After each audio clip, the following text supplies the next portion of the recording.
नमस्कार, धराली त्रासदी पर बात करने के लिए इस वक्त हमारे साथ हैं एक खास मेहमान, जाने-माने भूवैज्ञानिक और स्टेट डिजास्टर मैनेजमेंट अथॉरिटी के पूर्व executive director doctor Piyush Rautela. Piyush ji, आपका बहुत-बहुत स्वागत है।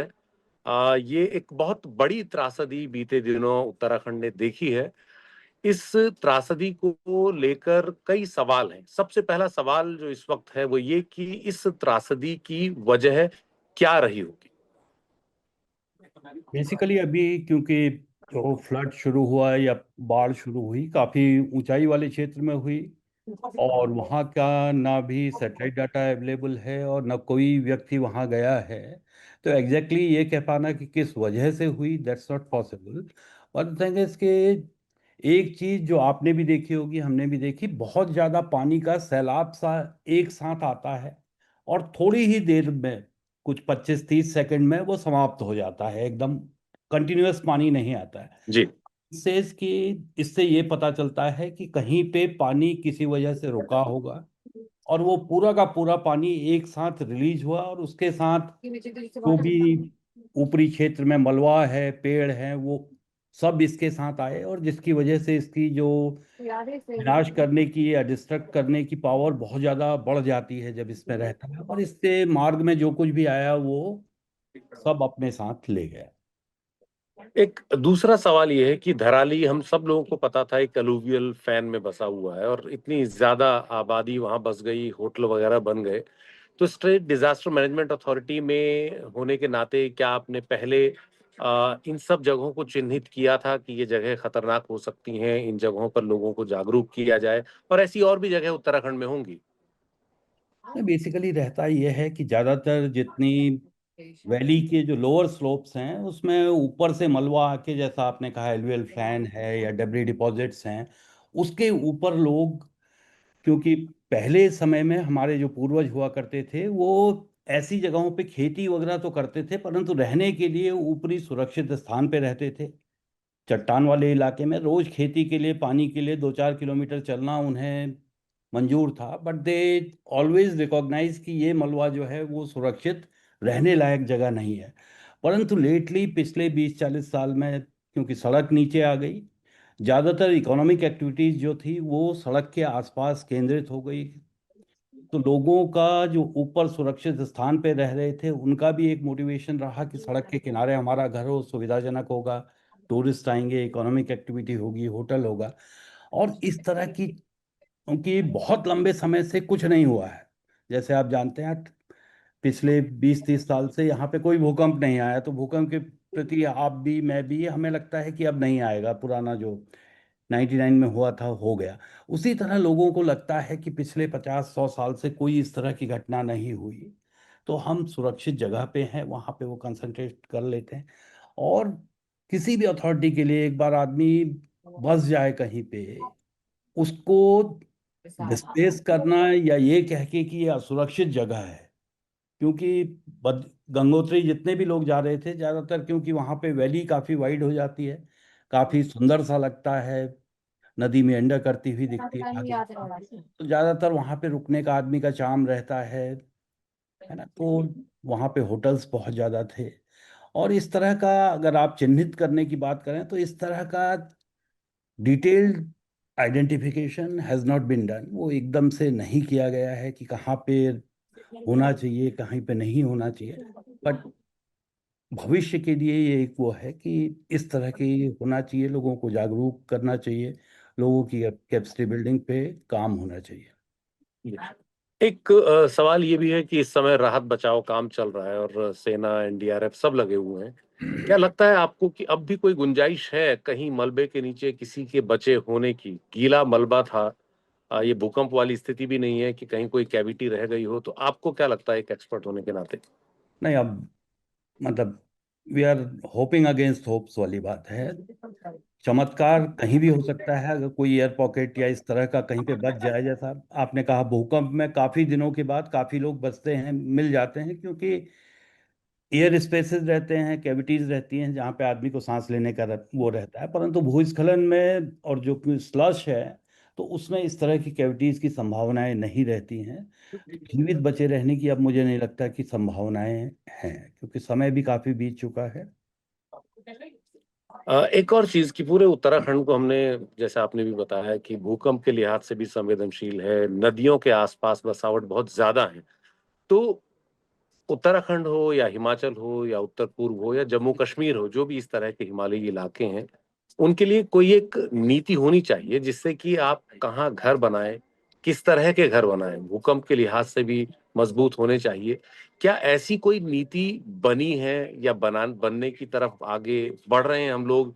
क्योंकि ये बहुत जरूरी है। हम जानते हैं जापान है, वहां लगातार भूकंप आते हैं, तो जापान ने एक ऐसी नीति बनाई है कि कम से कम नुकसान हो, या इस तरह की नीति की नदियों के किनारे बसावट ना हो। एनजीटी का नियम पहले से है कि 100 मीटर दोनों ओर किनारे के कुछ नहीं बनना चाहिए। तो इसे लेकर क्या राज्य सरकार को करना चाहिए कि लोग जागरूक रहें और दोबारा ऐसी घटना ना हो? जैसा आपने कहा बिल्डिंग बायलॉज की बात की, तो बिल्डिंग बायलॉज अगर हम थ्योरी में बात करें तो बिल्डिंग बायलॉज सभी जगह होंगे, परंतु उसका इम्प्लीमेंटेशन नहीं हो पाता है। कई बार लोगों को लगता है कि ये तकनीक बहुत महंगी हो सकती है, उस वजह से वो इसका अनुपालन नहीं करते हैं। कई बार लोगों को लगता है कि भूकंप का खतरा, क्योंकि भूकंप के बीच में जो समय का अंतराल है बहुत लंबा रहता है। जो बड़े भूकंप की बात करें तो 1803 के बाद से अभी तक कोई भूकंप बड़ा नहीं आया है, और जो लास्ट छोटे बड़े भूकंप की बात करें तो 99 चमोली भूकंप था। उसके बाद से 25 एक साल हो जाते हैं, 25-26 साल कोई भूकंप नहीं आया। तो आदमी को ये लगता है कि अब शायद खतरा नहीं है इमीडिएट जबकि खतरा में। बहुत बड़ा है, यहाँ कभी भी कोई बड़ा भूकंप आ सकता नहीं, है। खतरा, क्योंकि बड़े भूकंप की आपने बात की तो 1803 में जो गढ़वाल भूकंप आया था उसमें दिल्ली, अलीगढ़, आगरा, मथुरा तक नुकसान हुआ था। कुतुब और मीनार गढ़वाल, तक को हाँ नुकसान जी, पहुंचा था जी। और पूरा गढ़वाल क्षेत्र में बहुत ज़्यादा नुकसान था। उसका एपिसेंटर आपका उत्तरकाशी के पास था। श्रीनगर, उत्तरकाशी, इन सब जगहों पे बहुत नुकसान था। तो हमें विशेष रूप से अर्थक्वेक के लिए तैयारी करने की ज़रूरत है, क्योंकि अर्थक्वेक बहुत बड़े इलाके को एक साथ प्रभावित करेगा, और उसमें इस तरह का कंसंट्रेटेड और त्वरित रिस्पांस हो पाना संभव नहीं होगा। कुछ इलाकों में पहुंचने में बहुत लंबा समय भी लग सकता है। तो हमें, क्योंकि हमारे जो, जैसा आपने कहा कि नदी के किनारे हम बस रहे हैं, हमारे पूर्वज ठीक जगह पे बसते थे, ठीक तरह से मकान बनाते थे। हम लोगों ने कहीं ना कहीं पहाड़ों के लिए, चाहे वो हिमाचल हो, उत्तराखंड हो, एक तो हमें कनेक्टिविटी पे दोबारा सोच करने की जरूरत है कि कनेक्टिविटी हम किसे कहें, क्योंकि हर तोक तक, हर गांव तक सड़क पहुंचाना संभव नहीं है। उसी के साथ मलबा निस्तारण की हमारे पास कोई नीति नहीं है। मलबे को हम ज़्यादातर स्थितियों में नीचे खिसका देते हैं, उसकी वजह से नुकसान होता है।